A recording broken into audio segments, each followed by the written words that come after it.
사대교회 말씀을 읽게 되면 마음이 조금 무겁습니다. 왜 그러냐 하면 시작이 이렇게 쓰고 있어요. 내가 내 행위를 아노니 내가 살았다 하는 이름을 가졌으나 죽은 자로다.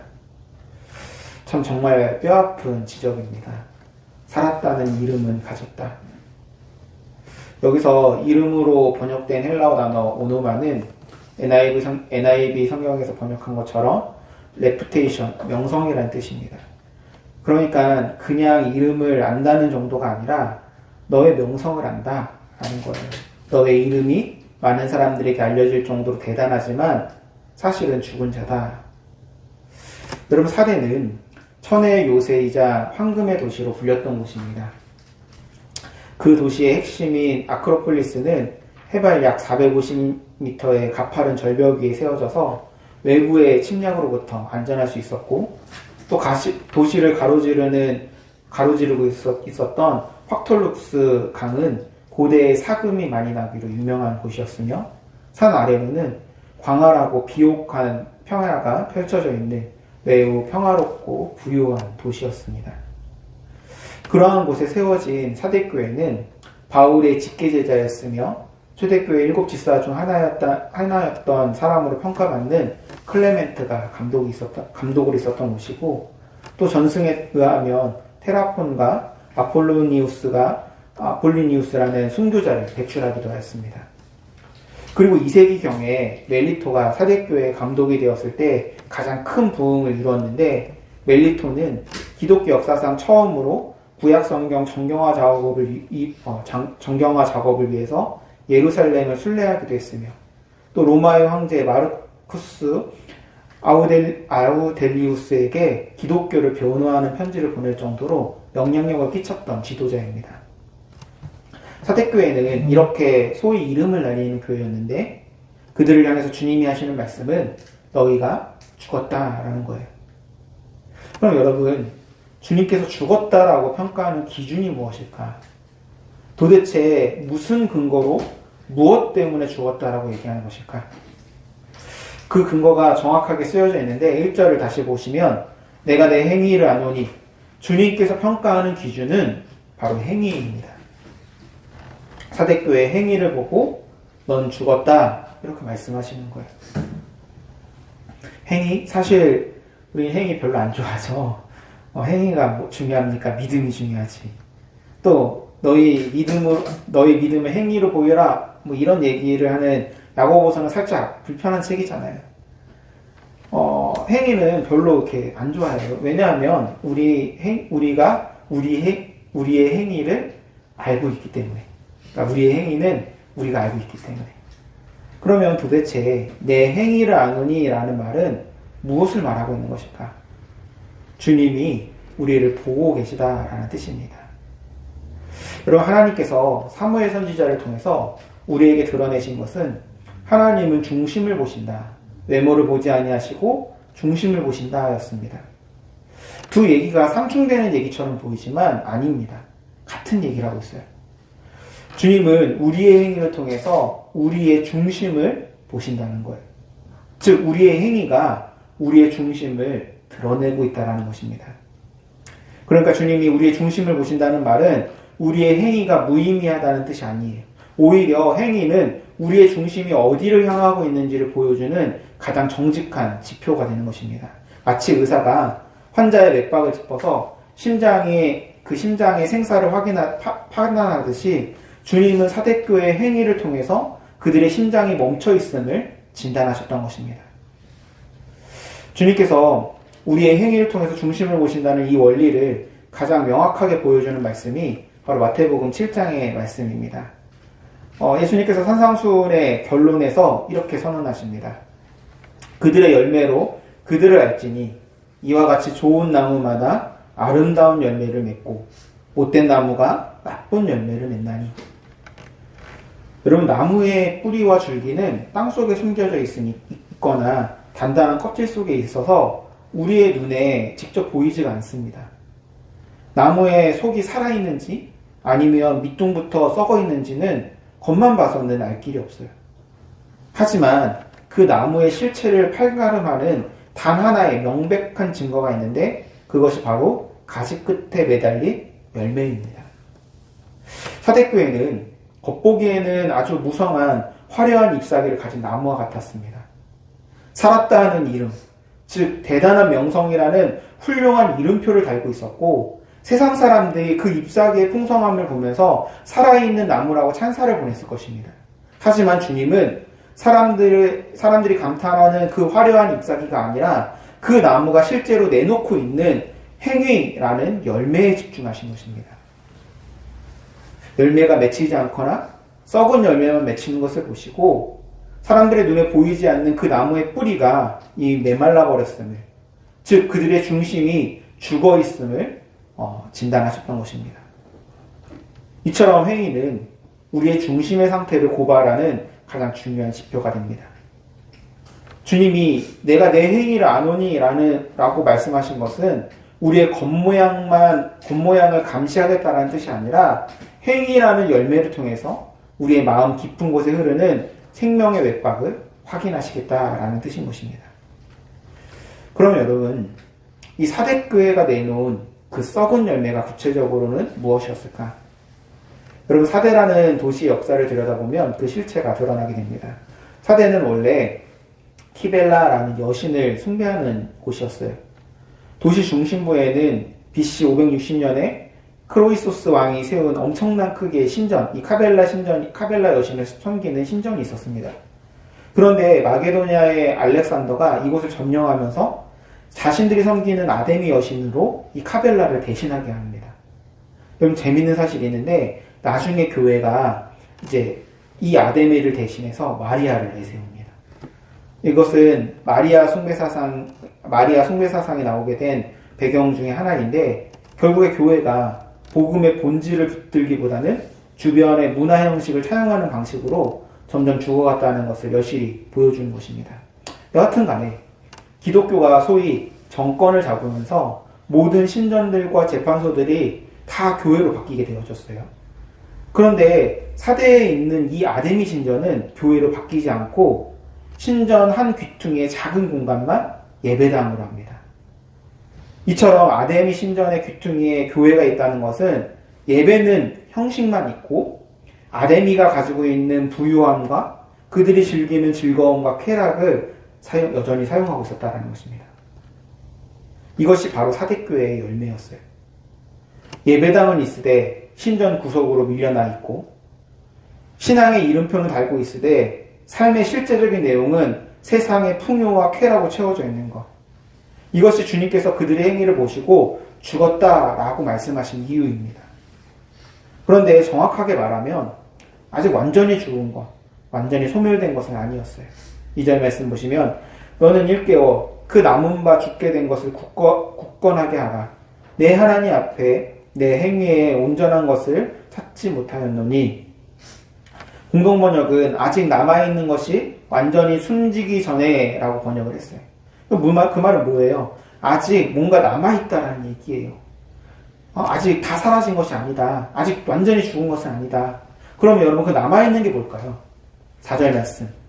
그러나 사대에 그 옷을 더럽히지 아니한 자 몇 명이 내게 있어 흰 옷을 입고 나와 함께 다니니 그들은 합당한 자인 연고라. 아직 흰 옷을 입은 자들이 남아있다는 거예요. 그럼 여기서 더럽히지 아니한으로 번역된 헬라어 몰리노는 단순히 지저분해졌다라는 뜻이 아닙니다. 이 단어는 우상의 제의에 참여하여서 생기는 종교적인 오염, 영적인 오염을 가리키는 용어였어요. 아데미 신전 귀퉁이에 예배당을 두고 신전의 부유함과 쾌락 속에서 살아가던 사대의 모습, 몰리노는 바로 그런 삶을 가리키고 있는 것입니다. 그러니까 옷을 더럽히지 않았다는 것은 그 우상 숭배적 타협의 물결에 휩쓸리지 않고 자신의 신앙을 여전히 지켜냈다는 뜻입니다. 그럼 여러분, 그들은 어떻게 해서 자신을 지키면서 신앙을 살 수 있었을까? 어떻게 그런 세상 속에서 자신들의 신앙을 흔들리지 않고, 아니 다 부유하고 다 그 부유를 누리고 있는 세상 속에서 그걸 거절하고 하나님을 향한 신앙을 지킬 수 있었을까? 3절에 그 답이 있습니다. 그러므로 내가 어떻게 받았으며 어떻게 들었는지 생각하고 지켜 행하라. 만일 일깨지 아니하면 내가 도둑같이 이르리니 어느 때에 내게 이를지는 내가 알지 못하느니라. 말씀에서 어떻게 받았으며 어떻게 들었는지를 헬라어 원어로 보면 어떻게로 번역된 포스는 어떤 상태나 태도를 뜻하는 뜻입니다. 그리고 받았으며로 번역된 이 에일레 파스는 반반어의 완료 시제, 이 완료 시제가 중요해요. 헬라어에서 완료 시제는 과거에 일어난 사건이 현재에도 영향을 미치고 있는 상태를 의미합니다. 그러니까 끝난 게 아니라, 과거에 있었던 사건이 끝난 게 아니라 지금까지 영향을 여전히 끼치고 여전히 유효한 상태라는 거야. 그리고 들었는지로 번역된 에쿠사스는 에쿠오의 부정과거 시제, 이거는 과거 어느 한 시점에 일어난 확정된 사건, 그러니까 과거에 끝났던 확정된 사건을 뜻합니다. 정리해서 얘기해보면 지금 주님은 사대교회에게 두 가지를 기억하라고 하시는 거예요.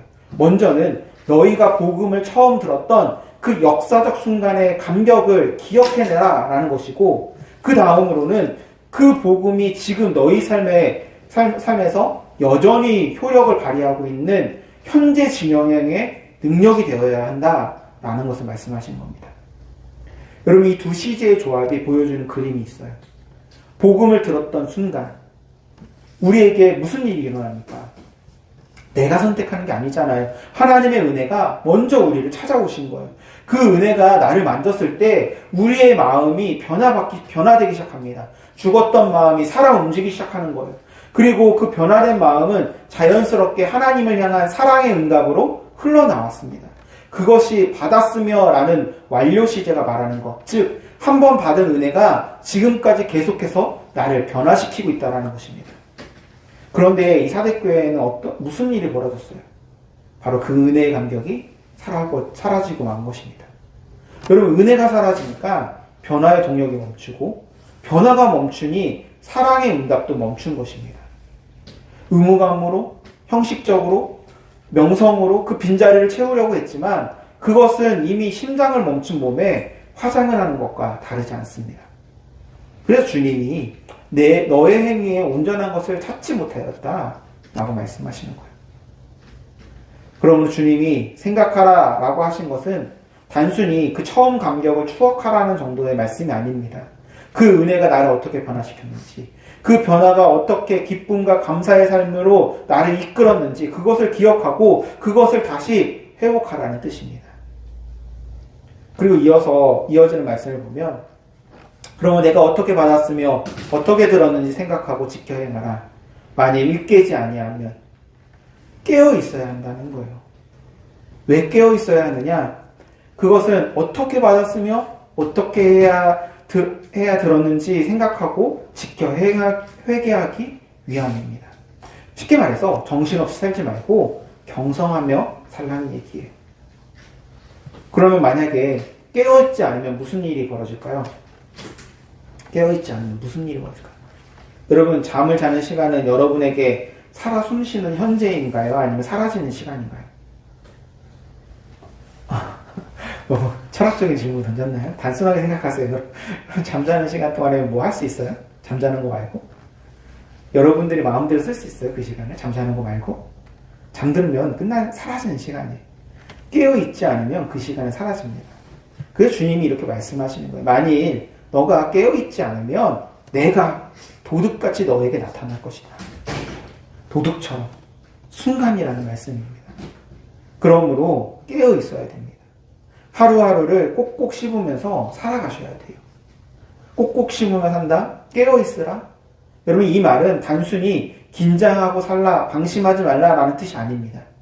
만약 그렇다면 그건 피곤한 얘기예요. 이를 악물고 졸지 않으려고 버티는 것은 아무리 버텨도 오래가지 못합니다. 여러분, 진짜 깨어있는 것은 깨어있을 수밖에 없는 이유가 있는 거예요. 은원이가 요즘 갑자기 늦게 자고 싶다고 그래요. 저녁마다, 밤마다.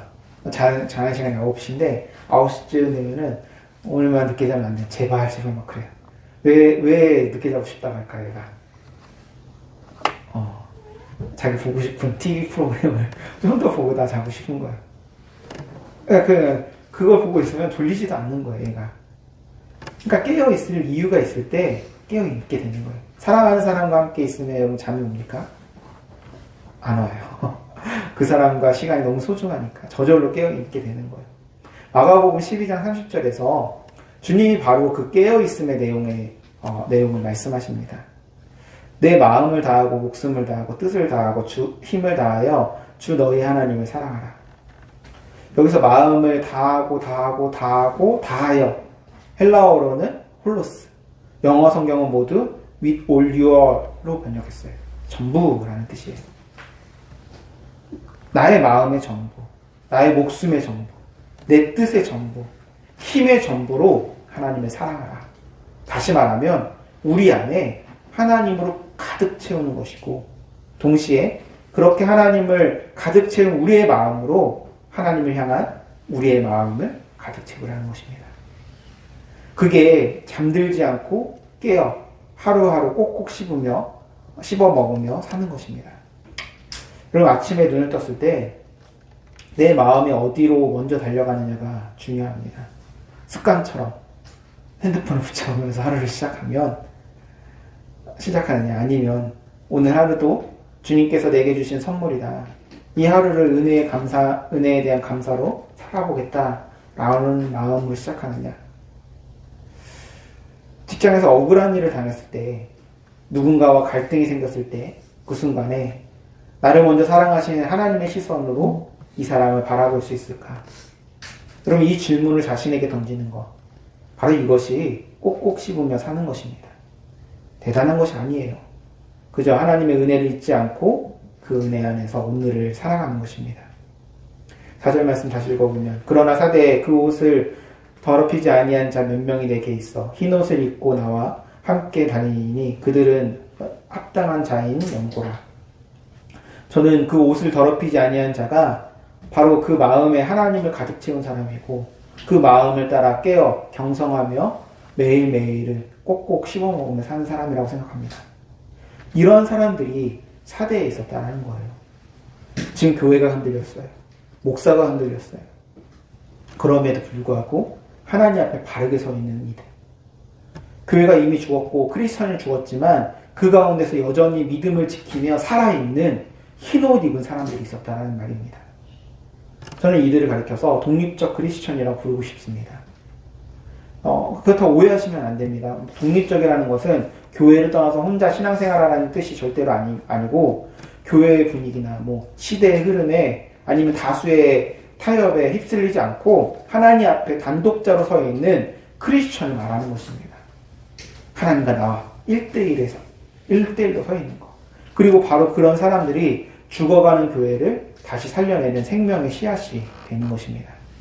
그래서 저는 이 말씀 속에서 사대교회에 대한 부정적인 얘기들만 갑자기 들어오지 않고, 제 마음에 들어온 새로운 희망이 있었는데, 그것은 무엇이냐면, 이 말이 교회를 포기하라는 말이 아니라 교회를 살려라, 죽은 자들을 깨우라 라는 말씀으로 들려왔습니다. 더 적극적으로 말하면 여전히 교회가 희망이고 우리가 희망이다 라고 하나님께서 말씀하시고 계시다는 뜻입니다. 그래서 3장 6절에서 이렇게 정리합니다. 귀 있는 자는 성령이 교회들에게 하시는 말씀을 들을지어다. 할렐루야. 여러분 오늘 주님은 우리에게도 묻고 계십니다.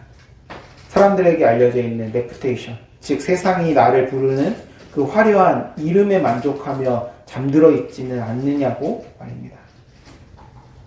사대교회는 성벽의 틈새를 살피지 않아서, 아까 여러분 나눠준 거기에 보시면 그 높은 그 절벽에 천의 요새에 있었던 그 사대인데, 성벽의 틈새를 살피지 않아가지고 도둑처럼 쳐들어온 적들에 의해서 2번이나 무너졌던 역사를 가지고 있습니다. 주님이 도둑같이 이르리라 라고 경고하신 것은 그들이 과거의 실패를 잊고 다시 영적인 방심이라는 잠에 빠져들었기 때문에 그렇습니다. 하지만 여러분, 주님의 진짜 마음, 그렇게 책망하시는 주님의 진짜 마음은 우리를 정죄하시며 끝나는 데 있지가 않습니다. 5절 말씀, 이기는 자는 이와 같이 흰옷을 입을 것이요 내가 그 이름을 생명책에서 결코 지우지 아니하고. 여러분, 주님은 지금 우리를 진짜 이름으로 부르십니다. 사람들의 입술에 오르내리는 살았다 하는 이름이 아니라 하나님의 생명책에 선명하게 새겨져 절대로 지워지지 않는 그 영원한 이름을 가져야 되지 않겠냐고 주님께서 우리를 초청하고 계신 것입니다. 사랑하는 성도 여러분, 비록 우리가 서 있는 이 땅이, 이 시대의 교회가 사대처럼 잠들어 있을지라도 낙심하지 마시기 바랍니다. 하나님은 오늘도 흰옷을 입은 그 한 사람을 찾고 계십니다. 우리가 처음 복음을 들었던 그날의 은혜를 기억하시길 간절히 소망합니다. 그 은혜가 우리를 변화시켰고 그 변화가 지금도 우리 안에 살아있어야 합니다. 그 은혜의 맥박이 뛰는 한 여러분 우리는 죽은 자가 결코 아닙니다. 그렇게 우리가 다시 깨어서 경성하여서 우리 주님과 함께 걷기 시작할 때 죽어가는 듯 보였던 교회는 다시 생명의 맥박이 뛰는 하나님의 집으로 살아나게 될 것입니다. 사랑하는 여러분, 이제는 살았다 하는 이름이 아니라 정말로 살아있는 존재로서 주님 앞에 다시 서는 저와 여러분이 되시기를 간절히 소원합니다. 그래야 우리 함께